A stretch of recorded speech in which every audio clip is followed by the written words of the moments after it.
Hello everyone, good morning to all of you and welcome to Online Study Point. दोस्तों, आज है 23 दिसंबर और आज के इस वीडियो में हम 23 दिसंबर से रिलेटेड करंट अफेयर के सभी इंपॉर्टेंट क्वेश्चन को कवर करेंगे। तो यदि आप लोगों को इस वीडियो की पीडीएफ चाहिए तो आप हमारे इस मोबाइल एप्लीकेशन को भी इंस्टॉल कर सकते हैं।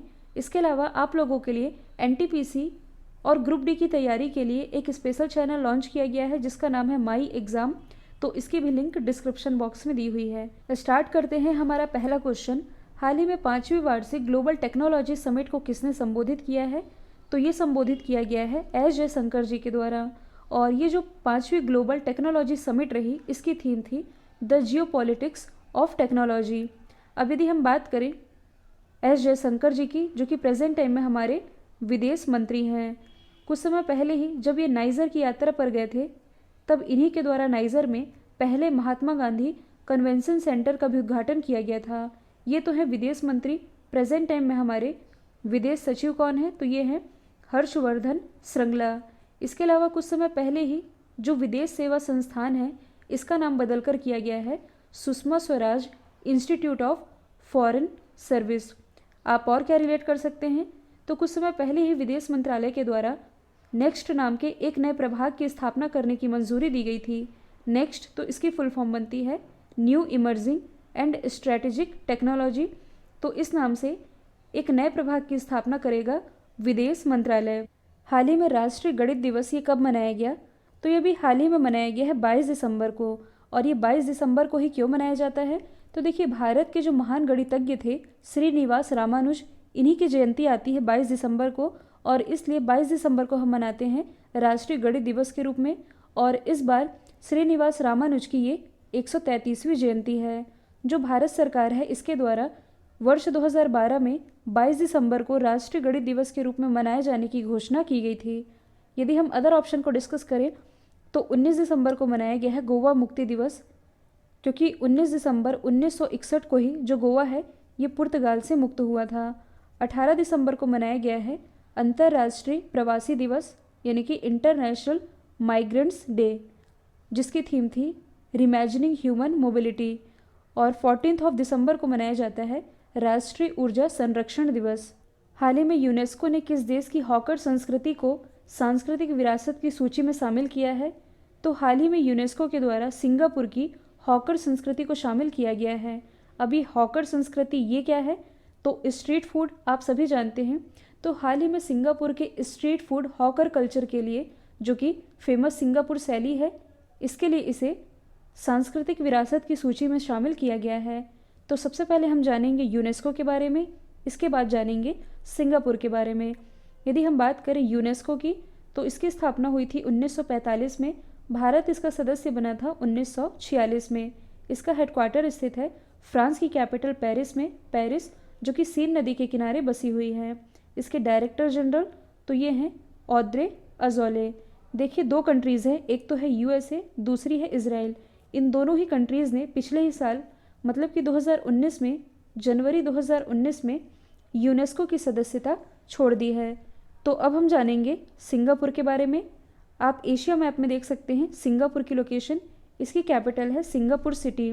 करेंसी तो ये है डॉलर। दूसरी बार प्राइम मिनिस्टर बनाए गए हैं ली सियून लुंग। देखिए, कुछ समय पहले ही आईएमडी के द्वारा global smart city index release किया गया था। इसमें सिंगापुर ये रहा है टॉप पर। भारत की तरफ से हैदराबाद टॉप पर है। ओवरऑल हैदराबाद की रैंकिंग है 85। देखिए, जो एप्पल कंपनी है, एप्पल के द्वारा विश्व का पहला फ्लोटिंग रिटेल स्टोर, यानी कि तैरता हुआ रिटेल स्टोर, ये सिंगापुर में ही स्थापित किया गया है। इसके अलावा भारतीय मूल के एक व्यक्ति है जिनका नाम है प्रीतम सिंह। तो हाल ही में सिंगापुर कैबिनेट में पहले विपक्ष के नेता ये प्रीतम सिंह ही बने हैं, जो कि बिलोंग करते हैं भारत से, मतलब कि ये भारतीय मूल के हैं। भारत और सिंगापुर के बीच एक एक्सरसाइज होती है जिसका नाम है सिम्बेक्स। तो यहाँ से मैं आप लोगों को एक और ज़रूरी इन्फॉर्मेशन देना चाहूँगी। जैसा कि आप सभी जानते हैं, मतलब कि आप सभी मेरे करंट अफेयर के ऑडियो आर्टिकल को खबरी पर तो सुनते ही होंगे। तो मैं आप लोगों से ये कहना चाहती हूँ कि आप में से सभी ने अपने न्यू ईयर का कोई ना कोई रेजोल्यूशन सोच के रखा होगा कि आने वाले साल में हमें क्या करना है या कौन सा गोल अचीव करना है। तो देखिए, आप लोगों ने अपने जो भी रेजोल्यूशन सोच के रखे हैं ये आप मुझे खबरी पर बताइए।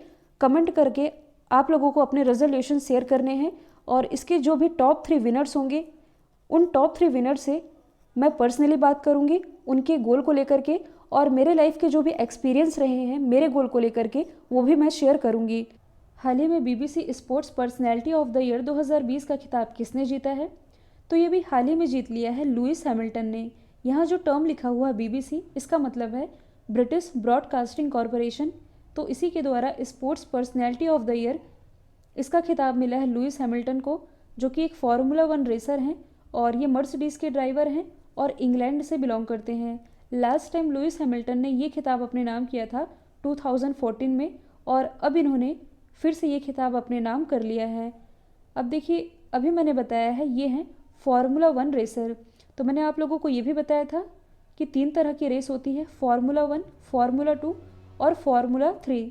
सबसे इम्पॉर्टेंट और सबसे प्रसिद्ध रेस मानी जाती है फार्मूला 1 रेस। तो मैंने ये भी बताया था कि ये हर कंट्री में आयोजित नहीं की जाती, मोस्टली ये यूरोपीय कंट्री में आयोजित की जाती है। तो इस साल यदि देखा जाए तो कुल 17 फार्मूला 1 रेस संपन्न हुए हैं, और इस 17 फार्मूला 1 रेस में जो मोस्टली रेस है ये लुइस हैमिल्टन ने ही जीती है।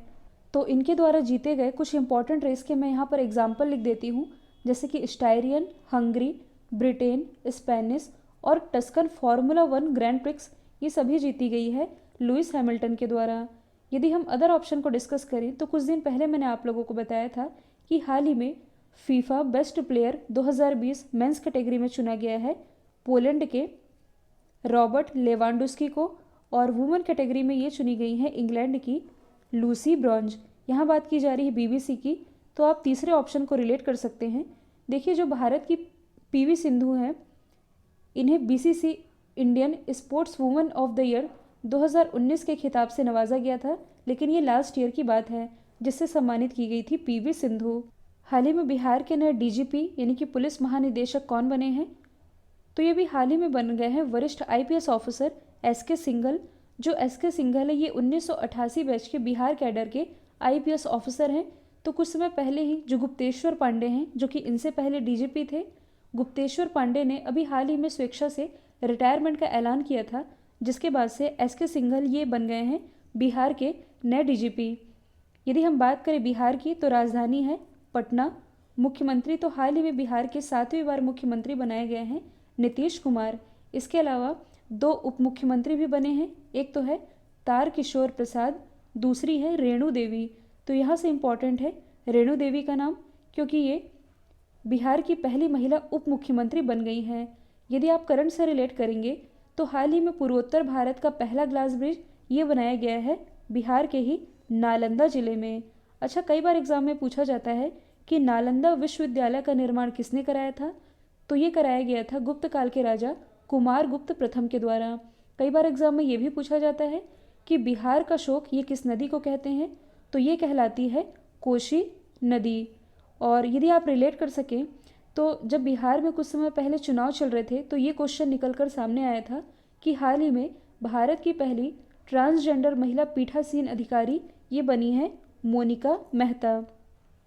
यदि हम अदर ऑप्शन को डिस्कस करें तो हाल ही में जो अमिताभ जैन हैं ये छत्तीसगढ़ के नए मुख्य सचिव बनाए गए हैं, जबकि जिष्णु बरुआ ये भी हाल ही में असम के नए मुख्य सचिव बन गए हैं। हाल ही में खेल मंत्रालय ने खेलो इंडिया यूथ गेम्स 2021 में कितने स्वदेशी खेलों को शामिल किया है? तो देखिए, खेलो इंडिया यूथ गेम्स जो कि होना है 2021 में, और ये होगा इसका 4था संस्करण। तो पहला संस्करण ये होस्ट किया गया था दिल्ली के द्वारा, दूसरा मुंबई, और तीसरा इसी साल कहाँ संपन्न हुआ है? असम के गुवाहाटी में। और ये जो 4था संस्करण होगा 2021 में, इसे होस्ट किया जाएगा हरियाणा के द्वारा। तो इसी 2021 के खेलो इंडिया यूथ गेम्स में कुल 4 खेलों को, मतलब कि 4 स्वदेशी खेलों को शामिल किया गया है। ये 4 स्वदेशी खेल कौन कौन से हैं? पहला तो है कलारी पयट्टू, दूसरा है मलखम्ब, तीसरा है गतका और चौथा है भांगता।